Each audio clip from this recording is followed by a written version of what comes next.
안녕하세요. 저는 NRA CEO 조단입니다. 오늘은 영어로 말할 거예요. 그리고 괜찮기를 바라요. So I'm Jordan, CEO of NR2, and today I want to talk to you about the impact of AI and more specifically generative AI on early stage investing. So the first question that we need to ask ourselves when we're trying to solve this problem is really, what's the core activity of an early stage investor? And a lot of people might answer, it's golfing. Now, I think it's actually a good example of what investors need to do, which is spend time with their peers, and also effectively, more importantly, startups, which I think should be the core activity of an investor, which is to spend as much time as possible with startups, founders, and investors. Now, in reality, how do investors really spend their time? And the reality is, a lot of the time they spend in their office writing reports, investment memos, and doing a lot of groundwork to manage risks of their investments and try to reinforce their investment decisions. And so if you look at the time that they spend, and here you can imagine the height of the slide is 100%, you realize they actually spend almost half of their time doing due diligence, reporting, and only a third is spent engaging with founders and networking. And of course, you have a little bit of marketing and operations that you have to do. And if you think about what that means is, only a third of the time is spent making the investment decision and using your intuition and engaging with the founders to know if you want to invest or not. And half of the time is risk management. Is making sure that the market is what you think it is, the technology is what you think it is, and basically a lot of groundwork that needs to be done. It's very important to manage risks and reduce biases. So the question I'm trying to answer here is, how can this new technology, generative AI, can help investors optimize their time? And I think to answer this question, one key thing is to really understand what generative AI is in very simple terms. Now, I think maybe you're all experts, and so that's going to be very obvious, so I apologize for that, but I think it's important to go back to the really ground truth of what it is. And so these new large language models, we often use the word tokens. And so if we assimilate one token to one word, and we're trying to make a sentence with these models, here is an example. So he says, the cat sat on the, and then you expect the model to give you the next word. And the way it works is actually pretty simple, it's a probability game. There's a probability that the next word is going to be the mat, the rug, the floor, the chair, or the table. And depending on how the model's been trained, depending on the context you've given it, it will change those probabilities and give you the next word. And this is how it gives you these answers that you have when you ask a question. And so what this means is, there's three things that are very important to understand. The first one is it's context-driven, which is what you see here, is the context of what you're giving it will define the outcome of the next step.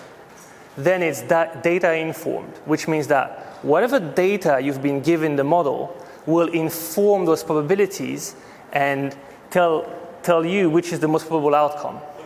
And finally, it's probabilistic.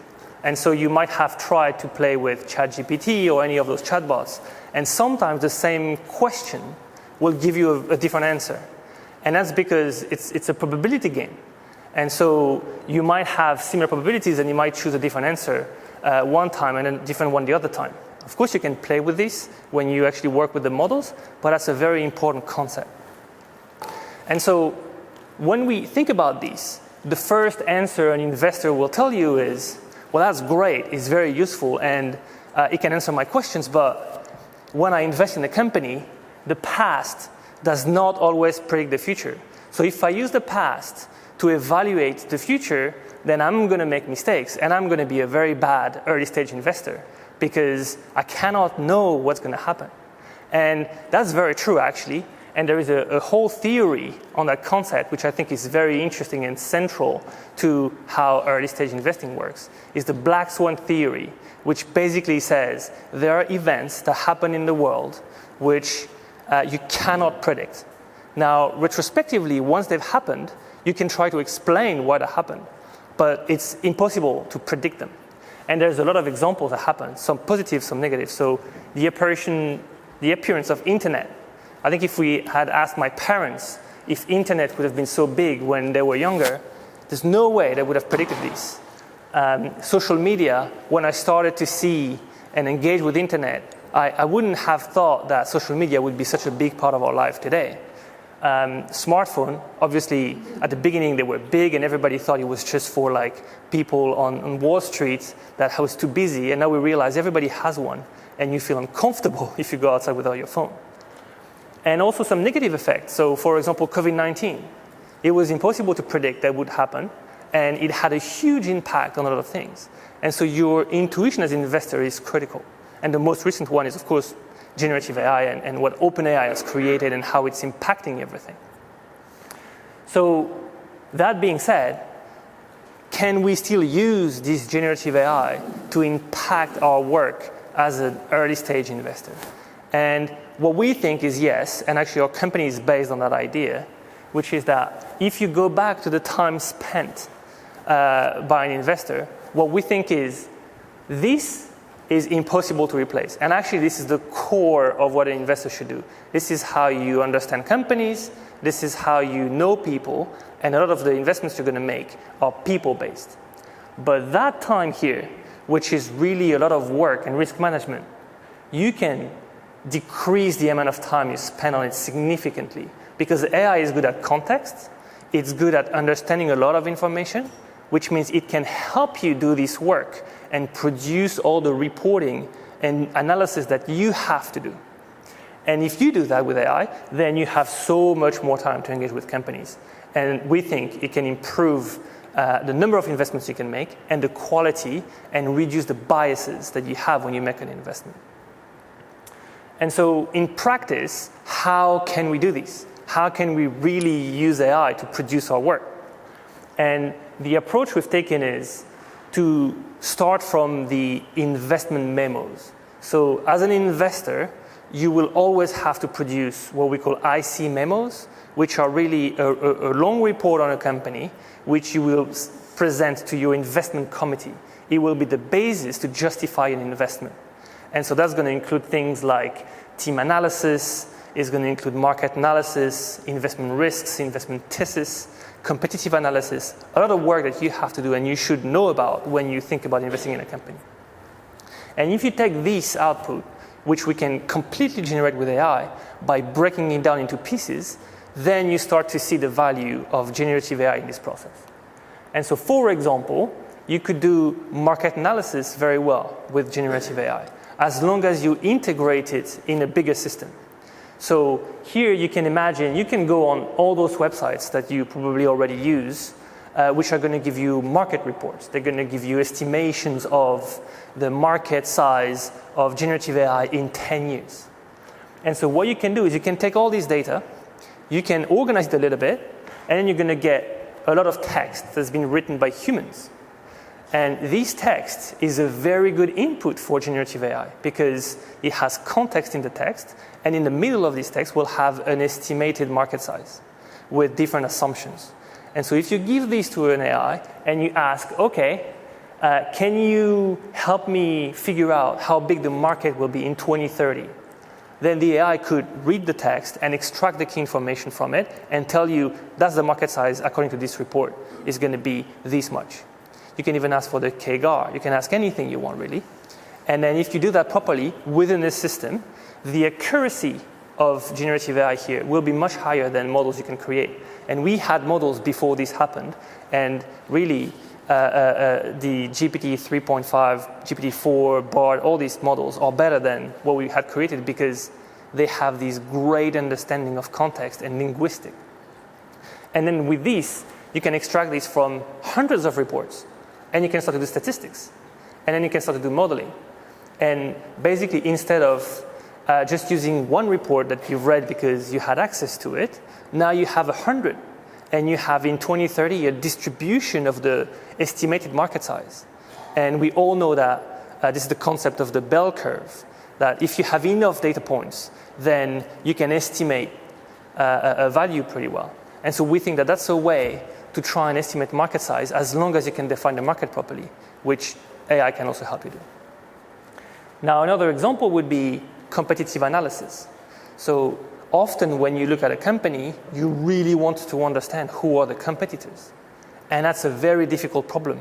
And if you use the similar companies from other websites, you can go on like Crunchbase or TheVC.kr or Next Unicorn, all these websites. Often you will find that they're great companies, they're related, but they might not be the competitor. They might not be the ones that you think will compete. They might actually be potential partners. They might just be in the same market. But the beauty of generative AI is if you feed it enough information, so the basics would be a company website, you give it the text in a company website, and you try to use AI to understand the context of what this company does. And you can compare that with the context of what the company you're looking at is doing.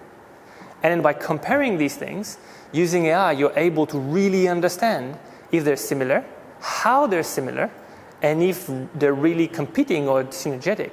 And you can create a whole system where you will gather company websites, millions of them. You can then use AI to understand what these companies are doing and how it compares to the company you're looking at. And then you will, in a lot of company that you can have profiles of, you will figure out that maybe 100 are relevant. And within these 100, maybe 10 are direct competitors. And maybe 50 indirect competitors. And the other ones are just potential partners. And then using these, you will have an analysis and a list of competitors that you can then, ask your friends about or maybe just call. And so what I'm trying to say here is the current approach that is being taken by other people, and I've seen this on LinkedIn a lot recently with Venture GPT or VC GPT or any kind of like chatbots that pretend to be an investor. The problem is they're always limited. They always give you an average answer, something that is coherent with what everybody thinks. But as an investor, what you want is you want to have your own view. And so I think the way to use AI in this context is to help you within your system answer very specific questions, do that very well with the understanding of linguistic, and really reduce the biases that you might have. And so this is what I've tried to represent here. I don't know how, if that makes a lot of sense, but really the idea is if you have AI in the middle as a step between different steps of your process, then it becomes very, very powerful because you can gather the right data, feed that data into the AI, which is going to output something that you can use to do an analysis and have like a very healthy feedback loop and system which will help you do the analysis that you want to do and not the average analysis that the whole world would have done. And so this is reality. This is not me giving you an idea. This is something we've already built. And so this is an example of a report that has been produced completely by AI with a list of competitors and why they're competitors of a company. And the way we've been able to build this system is because we've actually been investors for a few years. So NR2 is a startup like any other one. But when we arrived in Korea 4 years ago, we started to see so many interesting companies. And the technology we had at the time was a search engine which was finding those companies for other people. And a lot of investors came to us and said, can we invest in those companies? How can we engage? And so we decided to raise a fund in 2021. And so we also have a fund which is called Ignite Innovation. And this fund's been running for more than 2 years now. And this technology has been developed by doing the work for this fund. We've been actually using this as the core technology for our fund to streamline our processes. And that's why we know it's helpful, because it's been helpful to us. And now we're trying to share this with other people who might use it. And here's just examples I've already talked about in which we can go into more details. So the market analysis, what I've told you about the distribution, there is the competitive analysis where you'll find a lot of companies and then you're going to compare them. One I haven't really talked about, which is the one that most people are interested in today, is what we call technology deep dive. So again, because of the ability of generative AI to understand the language, we're able to read research papers, to process a lot of research papers, extract the key research problems that exist in a certain industry, and then compare that with what a company has given us in terms of their technology description, their patents, anything that they've provided.